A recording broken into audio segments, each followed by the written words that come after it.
Hi guys, and welcome to another video of Anna's Pilates at Home MATness Challenge week 2 for all levels. So let's start celebrating Pilates with week 2 exercise spine stretch. As well as working your spine flexibility, this exercise will work on your abdominals and your hamstring. So starting onto your sitting bone with your knees slightly bent for the hamstring mobility if needed. Otherwise, legs nice and straight, toes pulled towards you to make sure your legs are nice and engaged the whole time. Try to have your legs shoulder distance apart.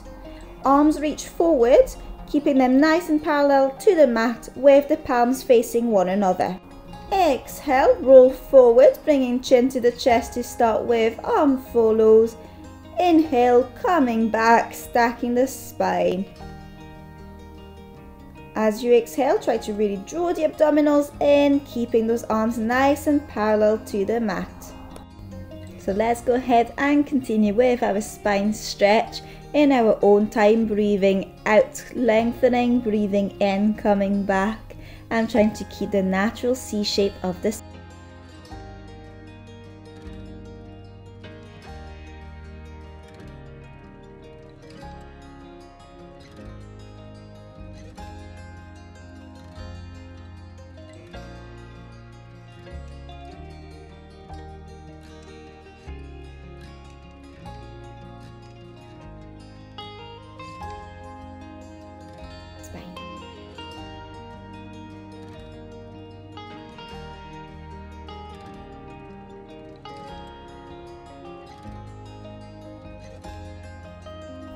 Let's go ahead and make it 3 more.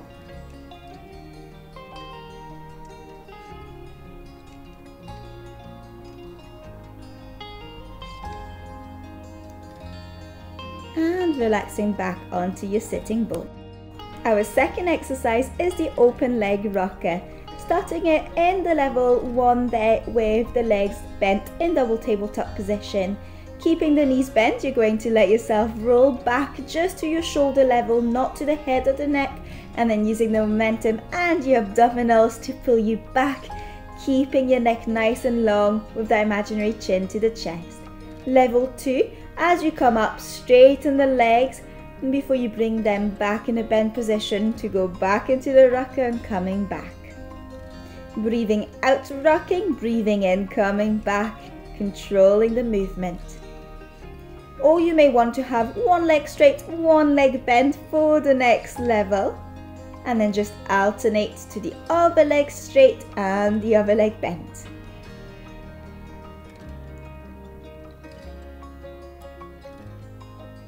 So do stay at one of these levels if challenged with the control and the abdominal work. Otherwise, I will show you how to do the start of the full open leg rocker. Onto your sitting bone with your hands around your ankle to help them to come into a nice straight position. Bringing one leg straight and then bringing the other, balancing onto that sitting bone. It helps to also have the hands pulling inwards a little to keep your legs where it's at. And then rocking back the way again, making sure just to the top of the shoulders, using the abdominals and momentum to come and balance onto your sitting bone before you come and rock again. Exhale, rocking back, inhale, coming back up. And it might be that you need, like me, to have a few tries back the way to then control it back, and that's absolutely fine. Or come and reset back to that sitting bone position and go again. And let's go ahead and stop it there. Well done, guys. So for this corkscrew prep, and come onto your back with your knees bent. Arms up to the ceiling nice and straight with the palm facing each other, keeping the shoulders nice and relaxed against the mat and the ribs nice and relaxed. With your knees bent, you're going to hip twist to one side and then hip twist to the other side. In addition, as you twist to one side, your top leg is going to straighten, keeping knees aligned, then bending it back and coming back to the middle. Alternating sides, keeping top of your body nice and stable with the coordination and proprioceptive element. and your lower body twisting with the pelvis, working that transabdominal and oblique control. Breathing out as you come out to the side and lengthen. In as you bring the legs back up to the middle.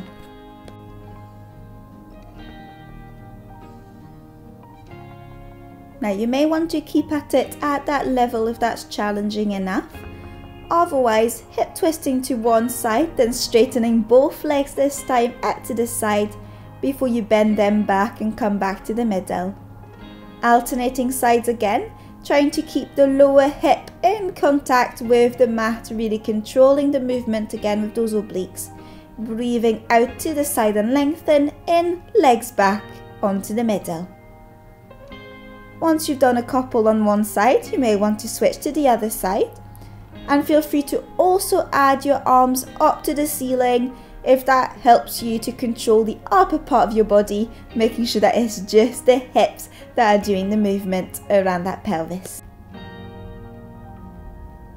Just make sure that you only go as far down to the side as you can control for either level.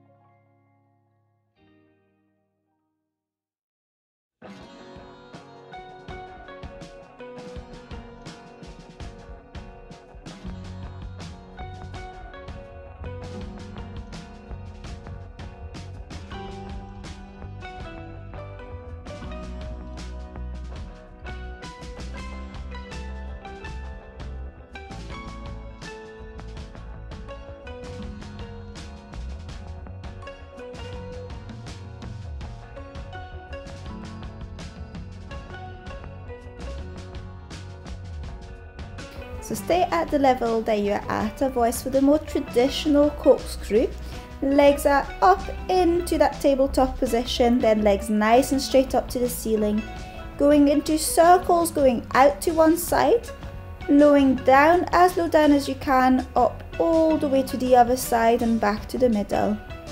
Make the movement as small or as big as you need to control it, thinking very much of what you've just worked in the preparation in terms of the control to keep the upper body nice and straight, just that hip and pelvic region, controlling the movement, transabdominals and obliques nice and engaged. Exhale, circle. Inhale at the end as you come back up to the ceiling.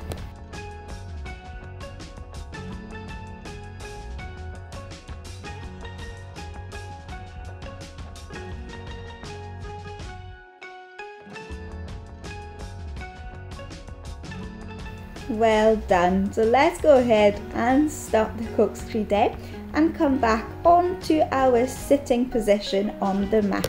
Our next exercise, the saw, focuses around the abdominals, oblique and back extensors. So sitting nice and tall with the legs nice and straight and slightly wider than hip distance apart, so just to both sides of the mat there. Arms reach nice. In that position, we're going to rotate the torso, rotating to the right and then diving forward to reach the outside of your foot to your pinky toe, and then coming back to the middle, stacking the spine back to neutral, and then we'll go ahead and rotate to the same side for a few and then to the other side before twisting to both sides alternatively. And straight to this. Make sure that your lower body stays very much onto the mat and it's very much a twist around from that upper back. Your pelvis should not be shifting either side and you should not be leaning. Let that arm bring you to that foot. Exhale, rotate to the side. Inhale, come back, stacking the spine back to the middle. Keep the neck nice and relaxed. Let the arm come to the foot.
So let's go ahead and stop it there.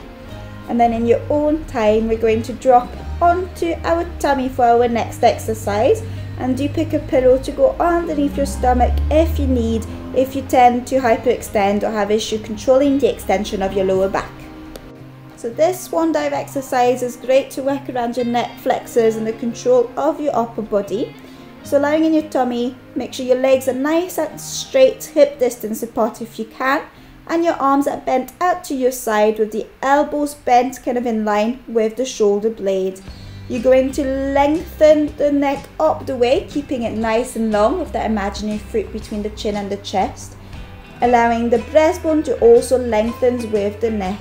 So lengthening up and back down, out coming up, in back down for the breathing.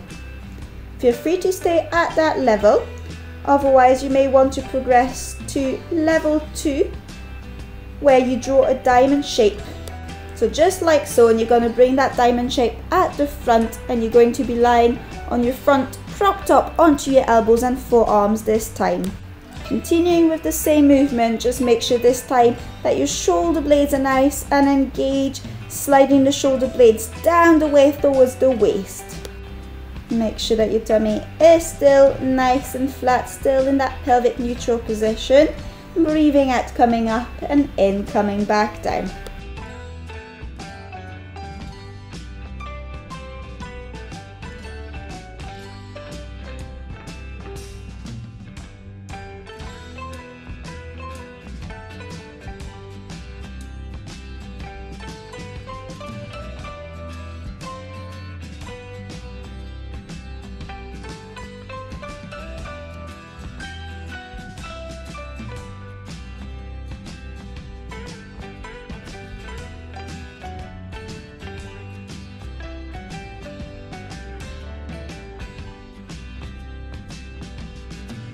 For Swan Dive level 3, just come back to the level 1 position with the arms out to the side, elbows bent.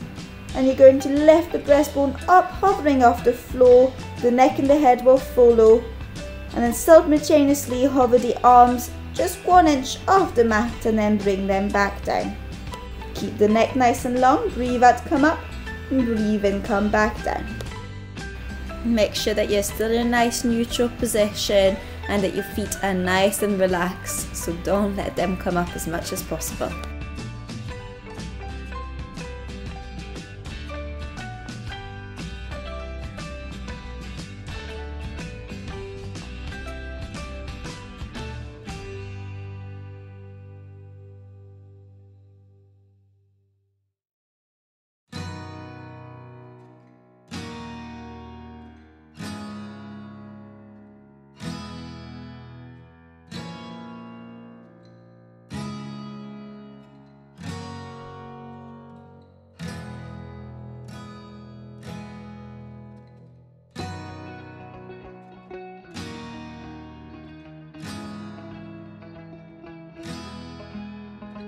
So continue at any level of the Swan Dive that you are happy at. If you are wanting to try the traditional Swan Dive, I will try and demonstrate it as best as I can. So on to kind of a cobra starting position with your arms nice and straight at the side of your body at shoulder length. Bend the elbows to allow the legs to come up the way, so lifting them up, rolling onto your tummy, and then straightening the arms back and just rocking back and forth, alternating sides. Either at that level, otherwise for the full one, as you straighten the arms and the legs come up, your arms are going to swing back the way and then come back, using that momentum to allow you to swing and rock back and forth.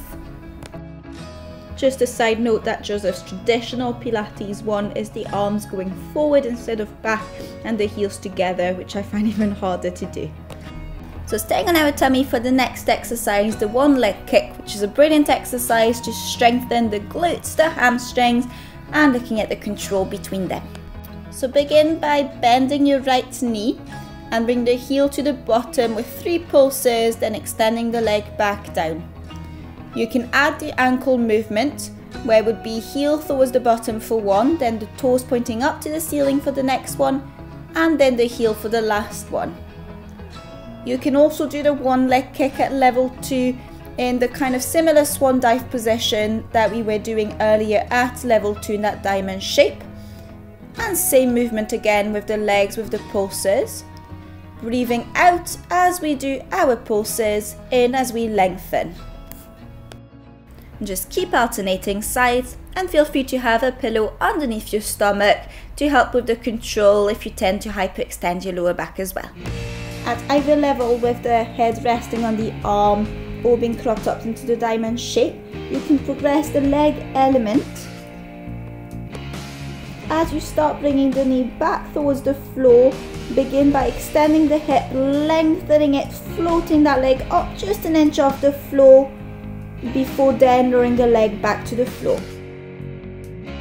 Continue with the breathing. Exhale as you do your pulse. Inhale as you lengthen and relax the leg back down to the floor.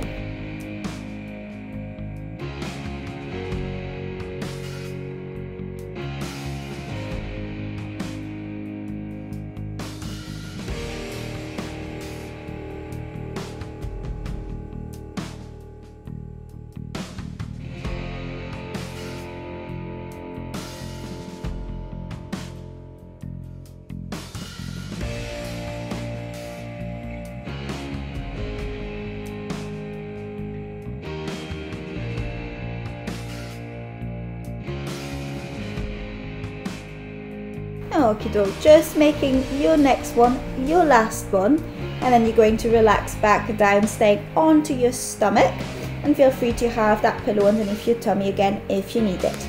So the aim of the double leg kick exercise is to strengthen the back and the hip extensors, and it's also great to open up and stretch the muscles around your shoulder and your chest region.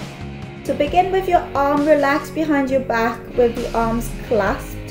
Then extend the arms, and as you do so, lengthening the upper part of your thoracic spine and neck like we're doing in swan dives, lifting breastbone and neck up as the arms are straight, and then relaxing it back to behind your back position.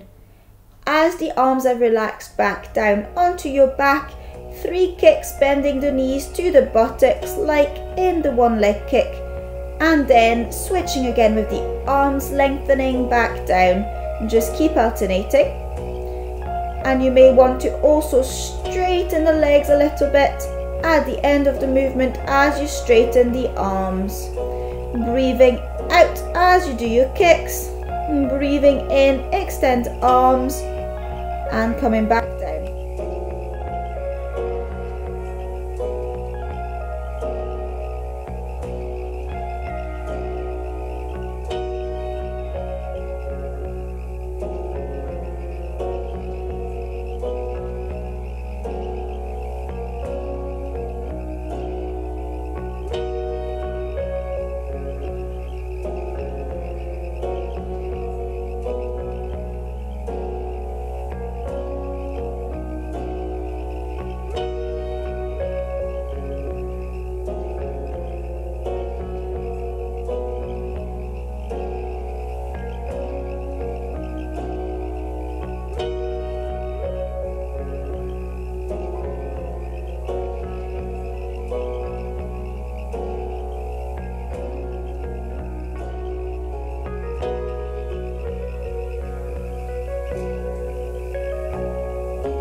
Making that last one there, and then coming onto your shell stretch or your child pose onto your knees, arms forward to offset from all this extension.